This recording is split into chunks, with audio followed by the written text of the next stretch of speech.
I stood frozen in the middle of our family barbecue as my dad, Frank, pointed a finger at me.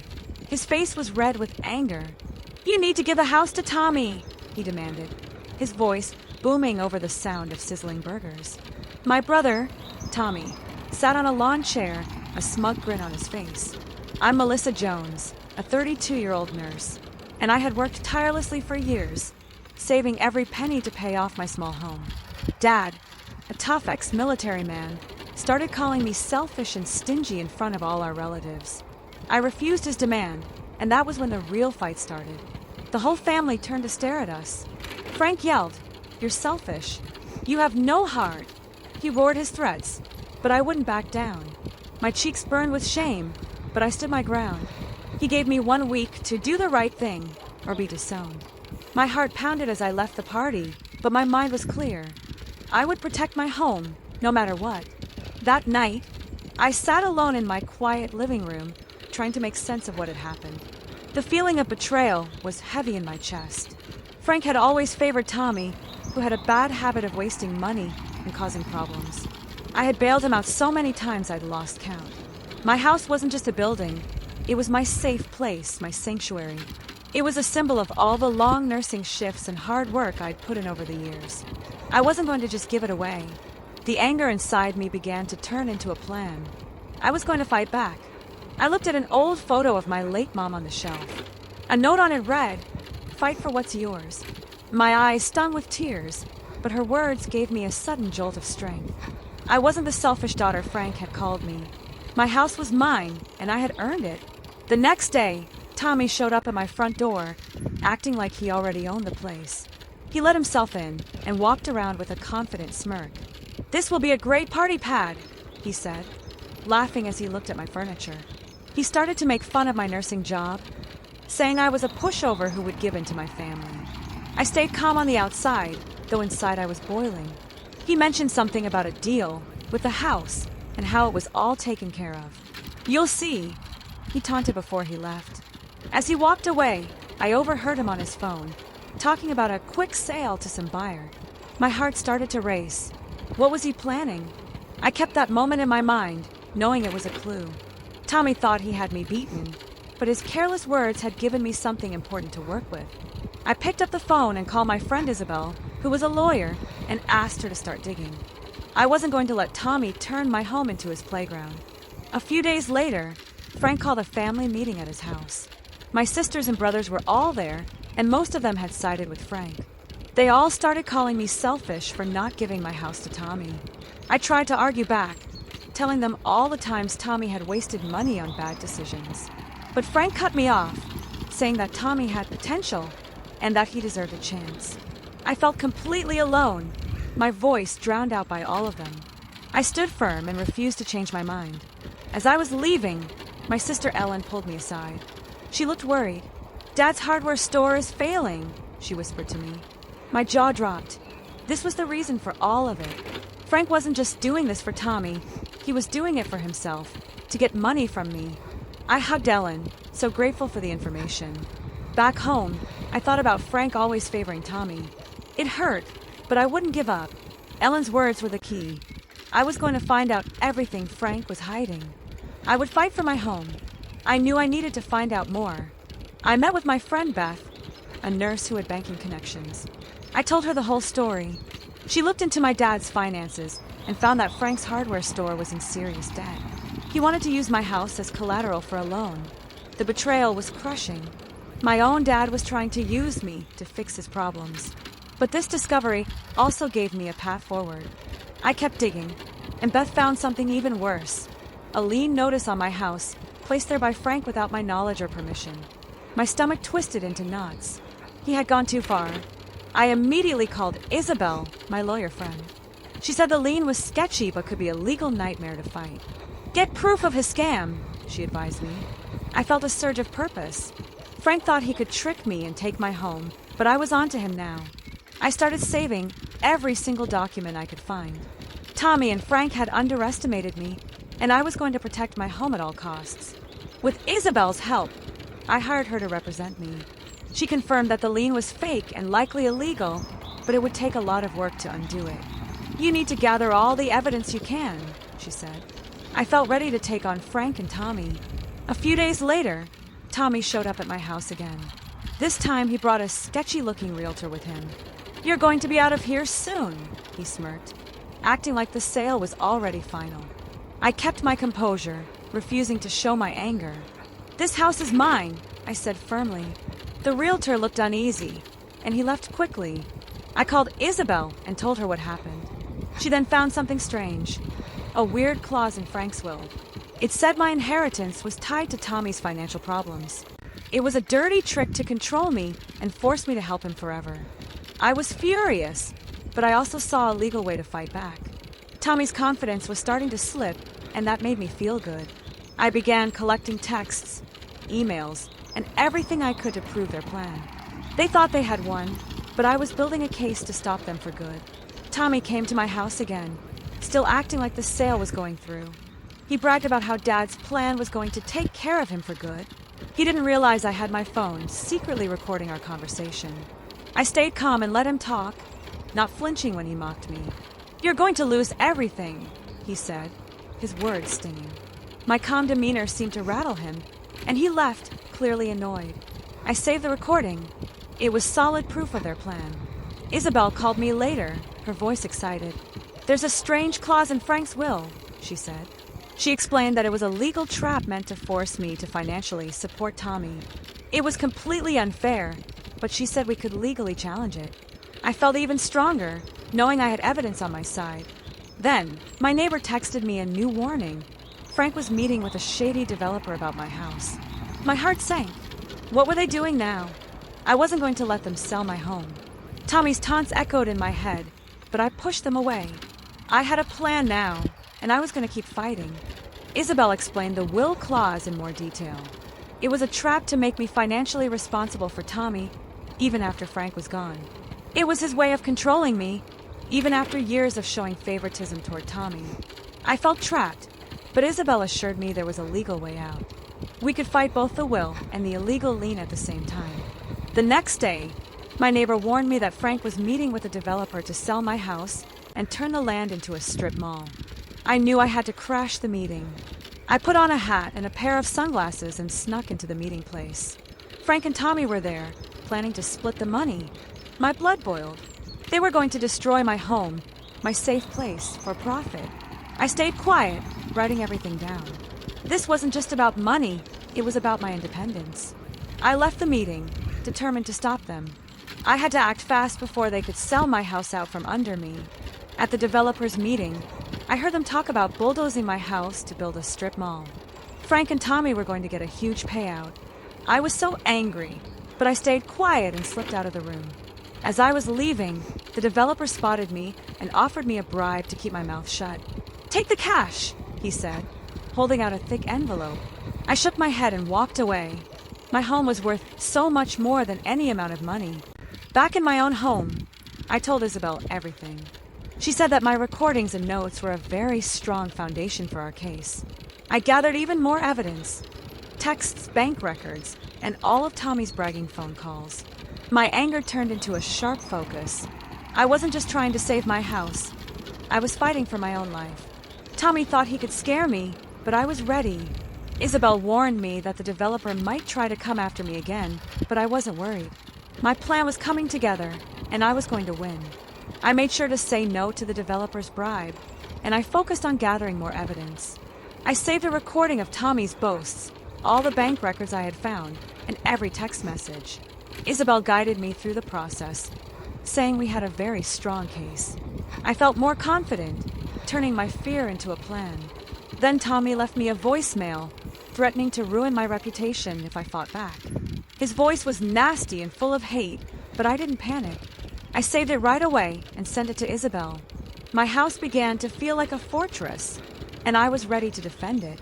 I worked late into the night, organizing every little detail. Tommy thought he could bully me, but I was prepared for him. Isabel told me we could void the lien soon. I pictured the look on Tommy's smug face when he found out he had lost. This wasn't just about my house anymore. It was about proving that I wasn't a weak person. I was going to fight until the very end. The fight over the house had caused a huge split in my family.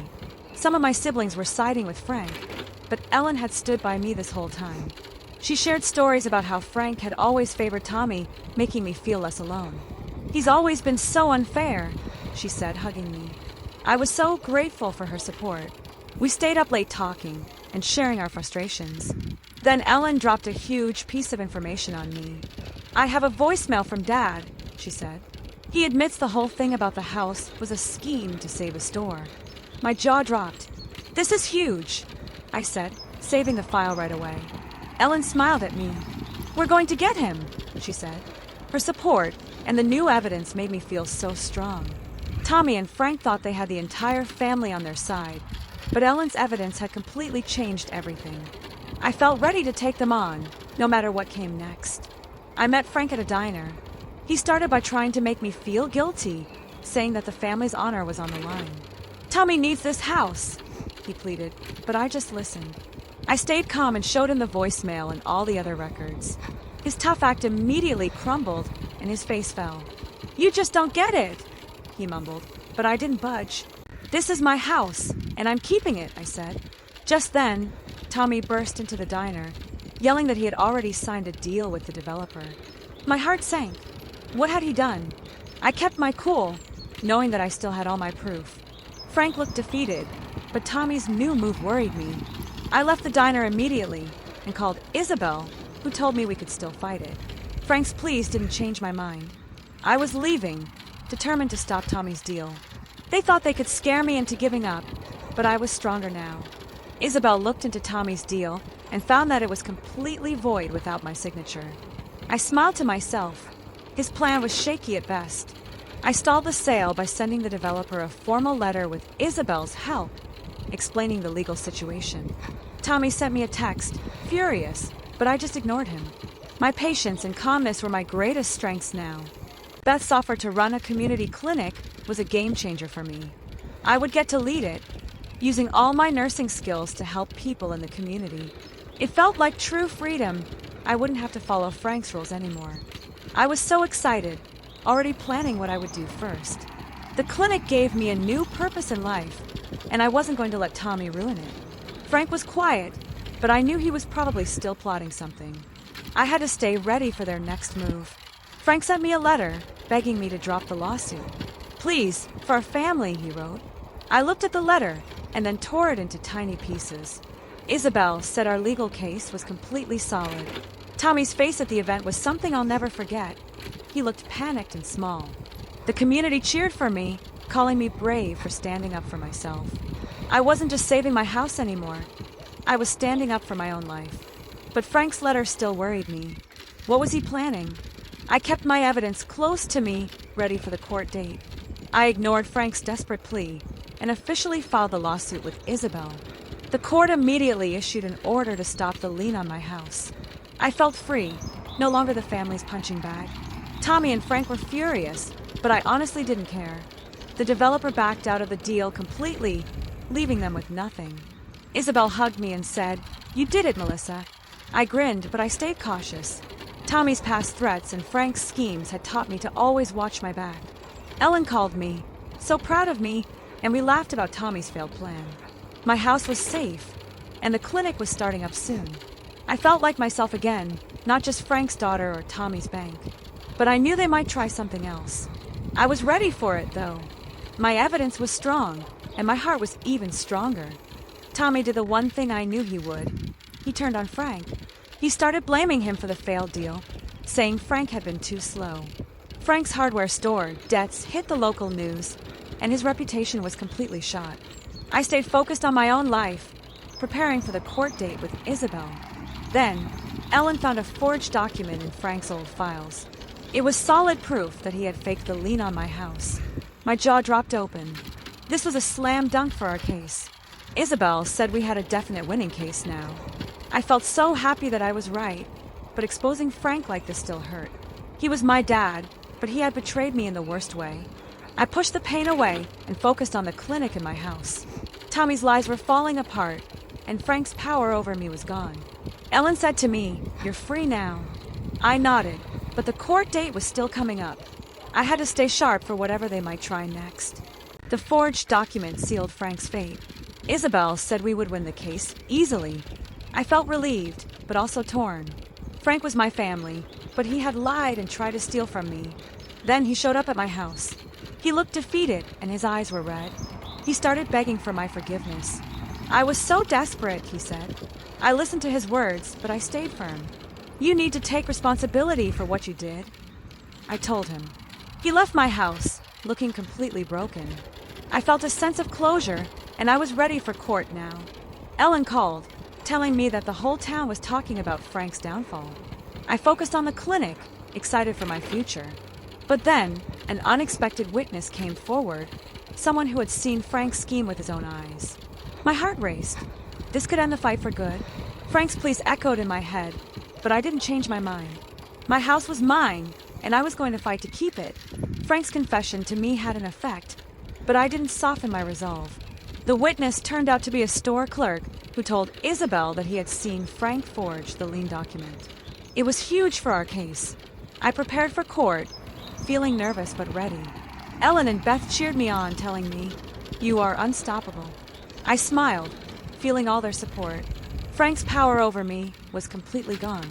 I reviewed all my evidence again, the recordings, the emails, and the forged document. Isabel said the judge would love all of this. The clinic was growing fast, giving me a lot of hope for the future. But Frank's defeated face still haunted me sometimes. I had forgiven him in my heart, but I knew I still needed to get justice. Tommy was quiet, but I didn't trust him at all.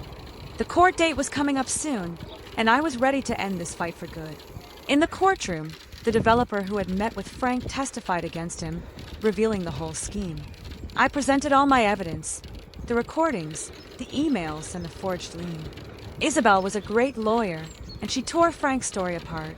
The judge ruled in my favor, voiding the lien and the will clause. My house was finally safe. I let out a breath I didn't even know I was holding. I was finally free. Ellen hugged me, and tears were in her eyes. The whole town cheered for my win.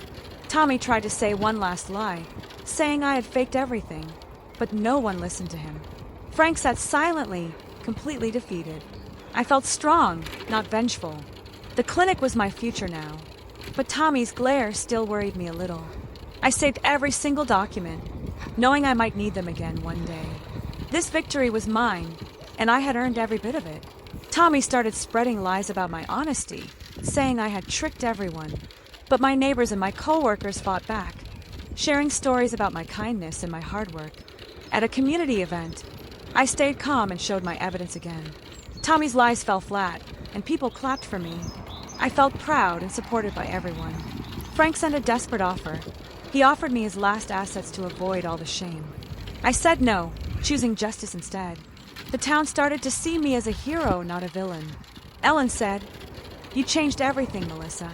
I nodded, but I stayed alert. Tommy's silence felt strange to me. The clinic was doing great, and my house was safe. I pictured Frank's broken face, but my heart was light. I had won the right way, and nobody could ever take that away from me. Frank's offer tempted me for a second, but I refused it. Justice was more important to me than any amount of money. The court officially threw out the will clause, leaving Frank and Tommy with nothing. My community clinic took off, helping hundreds of kids and families. I felt so free, finally building my own life. Ellen and I hosted a party at my house, and everyone in the community came to celebrate my win. I stood in my yard, so proud of what I had done. Frank's schemes and Tommy's lies couldn't touch me anymore. The town called me brave, and I finally believed it. But I still kept all my evidence in a safe place, just in case. Beth said, "You're a leader now, Melissa." I smiled, knowing I had fought for what was mine. My home was my castle, and I had defended it completely. By March of 2025, my clinic was a huge success, helping hundreds of people in the community. The town loved me, and I loved my work more than anything. Frank and Tommy had faded away, their lies exposed to everyone. I hung a photo of my mom in my office, her words, "Fight for what's yours," guiding me every single day. Ellen had become my closest friend, and we often laughed about our crazy family. The court's ruling gave me so much peace of mind, no more liens, and no more control over my life. I hosted a big event at my house, and the community came to celebrate with me. I stood tall, knowing that I had won by being honest and strong. Frank's betrayal had hurt me, but I was so much stronger now. My home, my clinic, and my life, they were all mine. I had fought and I had won, and that felt like true freedom.